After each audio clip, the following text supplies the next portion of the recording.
ಆಫ್ರಿಕಾದಲ್ಲಿ Ebola virus ಅಟ್ಟಹಾಸ ಮೆರೀತಾ ಇದೆ. Ebola ವೈರಸ್ನಿಂದಾಗಿ ಭಾರತದಲ್ಲೂ ಕೂಡ ಕಟ್ಟೆಚ್ಚರ ವಹಿಸಲಾಗಿದೆ.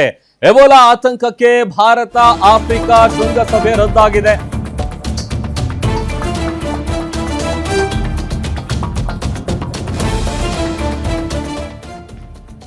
ಆಫ್ರಿಕಾದಲ್ಲಿ ಎಬೋಲಾ ವೈರಸ್ ಅಟ್ಟಹಾಸ ಮೆರೀತಾ ಇದೆ.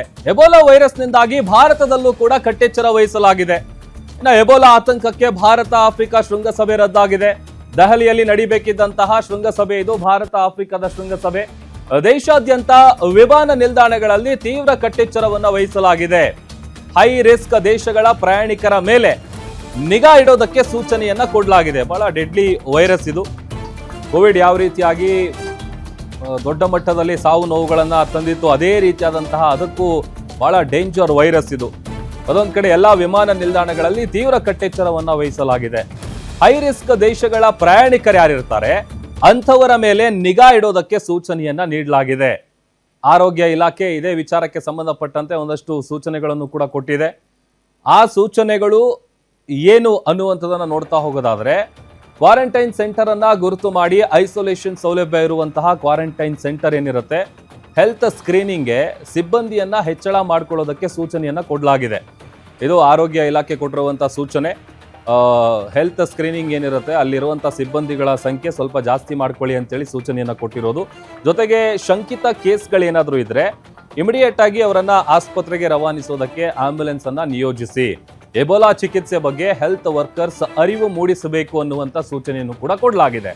ಅದರ ಜೊತೆಗೆ ಏರ್ಪೋರ್ಟ್ಗಳಿಗೆ ಗೈಡ್ಲೈನ್ಸ್ ಅನ್ನ ರಿಲೀಸ್ ಮಾಡಲಾಗಿದೆ. ಅಂದ್ರೆ ಈ 3 ಲೇಯರ್ ಮಾಸ್ಕ್ ಧರಿಸೋದು ಕಡ್ಡಾಯಗೊಳಿಸಲಾಗಿದೆ. ಅದರ ಜೊತೆಗೆ ಹ್ಯಾಂಡ್ ಗ್ಲೌಸ್ ಅನ್ನ ಹಾಕಬೇಕು, ಸ್ಯಾನಿಟೈಸರ್ ಅನ್ನ ಇಟ್ಕೊಳ್ಬೇಕು. ಶಂಕಿತ ಕೇಸ್ ಏನಾದರೂ ಪತ್ತೆ ಆದರೆ ಇಮಿಡಿಯೇಟ್ ಆಗಿ ಅದನ್ನ ರಿಪೋರ್ಟ್ ಮಾಡಬೇಕು. ಅದರ ಜೊತೆಗೆ ಪ್ರಯಾಣಿಕರ ಟ್ರಾವೆಲ್ ಹಿಸ್ಟ್ರಿ ಏನಿರುತ್ತೆ ಅದನ್ನ ರಿಜಿಸ್ಟರ್ ಮಾಡ್ಕೊಳ್ಬೇಕು. ಸೆಲ್ಫ್ ಡಿಕ್ಲರೇಷನ್ ಫಾರ್ಮ್ ಅನ್ನ ಬರೆದು ಕೊಡಬೇಕು.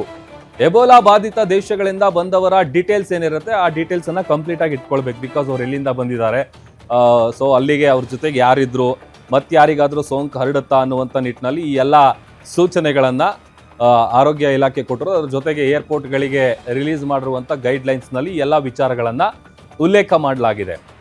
ಎಬೋಲಾ ಬಂದ ವ್ಯಕ್ತಿಗೆ ಐಸೋಲೇಷನ್ ಹೇಗೆ ಮಾಡಬೇಕು ಅನ್ನುವಂಥದ್ದನ್ನು ನೋಡ್ತಾ ಹೋಗೋದಾದ್ರೆ, ಪ್ರತ್ಯೇಕ ಕೊಠಡಿಯಲ್ಲಿ ಐಸೋಲೇಟ್ ಅನ್ನ ಮಾಡಬೇಕು. ಈ ಕೋವಿಡ್ ಟೈಮಲ್ಲಿ ಮಾಡ್ತಿದ್ವಲ್ಲ ಅದೇ ರೀತಿಯಾಗಿ ಬಾತ್ರೂಮ್ ಇರುವಂತಹ ಒಂದು ರೂಮ್ನಲ್ಲಿ ಐಸೋಲೇಟ್ ಮಾಡಬೇಕು. ಕೊಠಡಿ ಪ್ರವೇಶಕ್ಕೆ ಈ PPE ಕಿಟ್ ಏನಿರುತ್ತೆ ಅದನ್ನ ಮಸ್ಟ್ ಅಂಡ್ ಶುಡ್ ವೇರ್ ಮಾಡಲೇಬೇಕು. ಜೊತೆಗೆ ಪ್ರತಿ 2 ಗಂಟೆಗೊಮ್ಮೆ ಆಕ್ಸಿಜನ್, ರಕ್ತದ ಆಮ್ಲಜನಕವನ್ನ ಪರೀಕ್ಷೆ ಮಾಡಬೇಕು. ಅವರದು SpO2 ಲೆವೆಲ್ಸ್ ಏನಿರುತ್ತೆ ಅದೆಲ್ಲವನ್ನು ಕೂಡ. ಆಮೇಲೆ 2 ಗಂಟೆಗೊಮ್ಮೆ ಕಾರ್ಡಿಯಾಕ್ ಟೆಸ್ಟ್ ಕೂಡ ಆಗಬೇಕು. ಇದೆಲ್ಲವೂ ಕೂಡ ಐಸೋಲೇಷನ್ ಮಾಡುವಂತಹ ಪ್ರೊಸೀಜರ್.